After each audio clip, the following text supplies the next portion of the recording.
MPSC परीक्षेची तयारी करताय आणि महाराष्ट्राच्या भूगोलात पैकीच्या पैकी मार्क्स मिळवायचे आहेत? मग हे विश्लेषण खास तुमच्यासाठीच आहे. आज आपण महाराष्ट्राच्या प्राकृतिक रचनेचा इतका जबरदस्त अभ्यास करणार आहोत की यावरचा एकही प्रश्न सुटणार नाही. हाच तो प्रश्न आहे जो MPSC करणाऱ्या प्रत्येकाच्या मनात असतो. आणि याचं उत्तर अगदी सोपं आहे. संकल्पना नीट समजून घ्या, महत्त्वाचे फॅक्ट्स पाठ करा आणि महाराष्ट्राचा नकाशा डोळ्यासमोर ठेवा. आपण ह्या सगळ्या गोष्टी आज करणार आहोत. चला तर मग कामाला लागूया. तर आपला आजचा रोडमॅप असा असेल. सगळ्यात आधी आपण महाराष्ट्राची एक बेसिक ओळख करून घेऊ.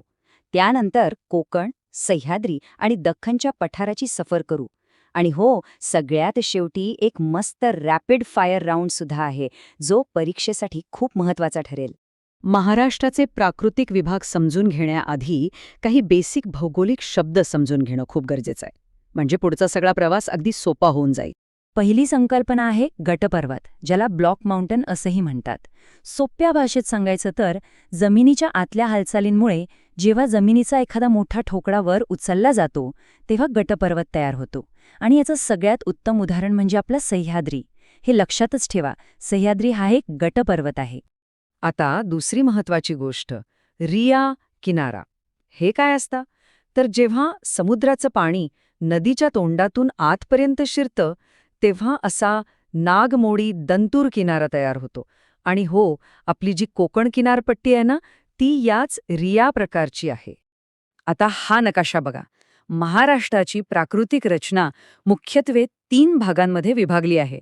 एक, पश्चिमेकडची ही हिरवीगार कोकण किनारपट्टी. 2, मधोमध उभी असलेली ही सह्याद्री पर्वतरांग. आणि 3, पूर्वेकडे पसरलेलं हे विस्तीर्ण दख्खनचं पठार. हा नकाशा डोक्यात अगदी फिट बसवून घ्या. ठीक आहे, तर आता महाराष्ट्राच्या नैसर्गिक सीमा पाहूया. उत्तरेला आहे सातपुडा पर्वतरांग, पूर्वेला आहेत चिरोली आणि भामरागडचे डोंगर, दक्षिणेला आहे ताम्रपर्णी नदीचं खोरं आणि चिकोडी डोंगररांगा, आणि पश्चिमेला तर अथांग अरबी समुद्र आहेच. या सीमा परीक्षेसाठी अत्यंत महत्त्वाच्या आहेत. चला तर मग आपल्या सफरीची सुरुवात करूया महाराष्ट्राच्या पश्चिमेकडील या सुंदर आणि चिंचोळ्या प्रदेशापासून, म्हणजेच आपल्या कोकणातून. वा, काय सुंदर दृश्य आहे बघा. हाच आहे तो आपला रिया प्रकारचा कोकण किनारा. समुद्राचं पाणी कसं आतपर्यंत शिरलं आहे आणि अनेक लहान मोठ्या खाड्या तयार झाल्या आहेत, हे या चित्रावरून अगदी स्पष्ट दिसते. आता काही आकडेवारीवर नजर टाकूया, जी परीक्षेत थेट विचारली जाते. कोकण किनारपट्टीची सरळ लांबी आहे 560 किलोमीटर, पण ती दंतूर असल्यामुळे प्रत्यक्ष किनारा तब्बल 720 किलोमीटर लांब आहे. याची रुंदी साधारण 30 ते 60 किलोमीटर इतकी आहे. आणि हो, उत्तर कोकणात तांबडी तपकिरी माती तर दक्षिण कोकणात जांभी माती आढळते. कोकण फिरून झालं, आता वळूया महाराष्ट्राच्या कण्याकडे, म्हणजेच आपल्या सह्याद्री पर्वताकडे. हा फक्त एक पर्वत नाहीये, तर महाराष्ट्राचा प्रमुख जलविभाजक आहे. म्हणजे काय ते आपण पुढे पाहूच. बघा, किती भव्य आहे आपला सह्याद्री. यालाच पश्चिम घाट असेही म्हणतात. याच सह्याद्रीमध्ये महाराष्ट्रातलं सर्वोच्च शिखर कळसूबाई आहे. अरबी समुद्रावरून येणारे पावसाचे ढग हाच सह्याद्री अडवतो आणि त्यामुळेच आपल्याकडे पाऊस पडतो. हा आकडा तर तोंडपाठच हवा. 1646 मीटर ही आहे कळसूबाई शिखराची उंची. MPSCचा हा अगदी आवडता प्रश्न आहे. ह्या शिखराला महाराष्ट्राचे एव्हरेस्ट असंही म्हटलं जातं. 1646 मीटर, विसरू नका. आता ही गोष्ट फार इंटरेस्टिंग आहे. सह्याद्रीचा जो पश्चिमेकडचा उतार आहे, म्हणजे कोकणाकडचा, तो खूप तीव्र आहे.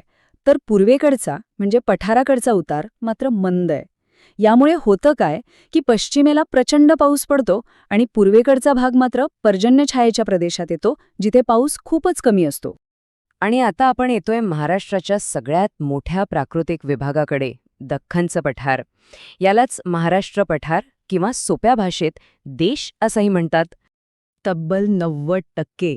विचार करा, महाराष्ट्राचा जवळजवळ संपूर्ण भूभाग हा पठारानेच व्यापलेला आहे. हा भाग कोट्यावधी वर्षांपूर्वी ज्वालामुखीच्या लाव्हारसाचे थर साचून तयार झाला आहे. म्हणूनच याला डेक्कन ट्रॅप असंही म्हणतात. या पठारावर काही प्रमुख डोंगररांगा आहेत, ज्या नद्यांची खोरी एकमेकांपासून वेगळी करतात. बघा, सातमाळा अजिंठा रांग, तापी आणि गोदावरीला वेगळं करते. हरिश्चंद्रगड बालाघाट रांग गोदावरी आणि भीमेला वेगळं करते आणि शंभू महादेव डोंगर रांग भीमा आणि कृष्णेला वेगळं करते. हा क्रम परीक्षेसाठी खूप महत्वाचा आहे. चला, आतापर्यंत जे काही शिकलो ते पक्क करायची वेळ आली आहे. रेडी आहात का MPSC स्पेशल रॅपिड फायरसाठी?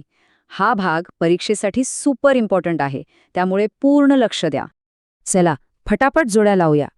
थळघाट जोडतो मुंबई नाशिक, बोरघाट मुंबई पुणे, माळशेज घाट ठाणे नगर आणि नाणेघाट कल्याण जुन्नर. ह्या जोड्यात तोंडपाठच हव्यात. हवा तर याचा एक स्क्रीनशॉट काढून ठेवा. आता पाहूया महाराष्ट्राची टॉपची शिखरं उतरत्या क्रमाने.